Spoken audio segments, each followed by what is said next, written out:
విశాఖపట్నంలో teachers day సందర్భంగా సర్వేపల్లి రాధాకృష్ణ 136 జయంతి సందర్భంగా విశాఖపట్నం అంబికా శిఖరంలో గురువుల దినోత్సవం నిర్వహిస్తున్నాం. తెలుగుశక్తి ఆధ్వర్యంలో ముగ్గురు గురువుని సన్మానం చేయబోతున్నాం. అందులో ముఖ్యంగా ప్రొఫెసర్ శాంతమ్మ గారు 95 సంవత్సరాల్లో కూడా ఈరోజు కూడా ఆమె సిద్ధి యూనివర్సిటీ టీచింగ్ చెప్తున్నారు. మరి అలాంటి వ్యక్తికి పద్మ విభూషణ్ పద్మశ్రీ రావాలని చెప్పి తెలుగుశక్తి రాష్ట్ర ప్రభుత్వం కోరుతున్నాం. అలాగే ఈరోజు మనం చూస్తున్నాం కృష్ణా జిల్లా అటు గుంటూరు జిల్లాలో తుఫాను బీభత్సంలో ప్రజలు చాలా కష్టాల పాలవుతున్నారు.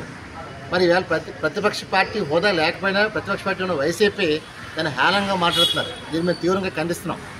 ఈరోజు చంద్రబాబు నాయుడు ఈ వయసులో కూడా ఆహార్నిస్టులు నిద్ర లేకుండా శ్రమిస్తున్నారు, ప్రజలు ఇబ్బంది పడుతున్నారని చెప్పి.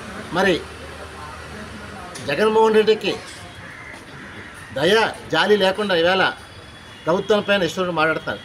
తెలుగుశక్తి పూర్తిగా జగన్మోహన్ రెడ్డిని ఖండిస్తున్నాం. మీకు చేత కాదు నీ 5 ఏళ్ళ పరిపాలన ఏం చేసి అడుగుతున్నాను. దాని సిగ్గు లేకుండా విదేశీ పర్యటన కోసం వెళ్తున్నాం తప్ప ప్రజలు అల్లాడిపోతుంటే వాళ్ళు ఏం చేస్తారో అడుగుతున్నాను. ఏదో వచ్చి వాళ్ళు నేను అడిగో ప్రజలందరూ మాకు సాయం అందుతుందని చెప్పారు. ఇంకా నువ్వు సిగ్గు లేకుండా ఇవాళ ప్రజలు రెచ్చగొడుతున్నావు.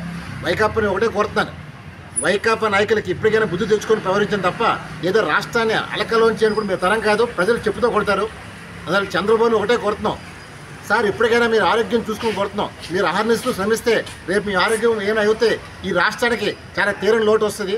దయచేసి మీరు 24 గంటలకు శ్రమించుకోకుండా కనీసం ఒక 8 గంటలైనా గ్యాప్ ఇవ్వమని చెప్పి ముఖ్యమంత్రి గారిని నేను వేడుకుంటాను. ఎందుకంటే ఈ రాష్ట్రానికి చాలా అవసరం, తెలుగు జాతికి అవసరం. దానిలో దయచేసి మీరు అధికారులతో పనిచేయించండి తప్ప 24 అవర్స్ ఇన్వాల్వ్ కావద్దని చెప్పి మనస్ఫూర్తిగా కోరుకుంటున్నాను.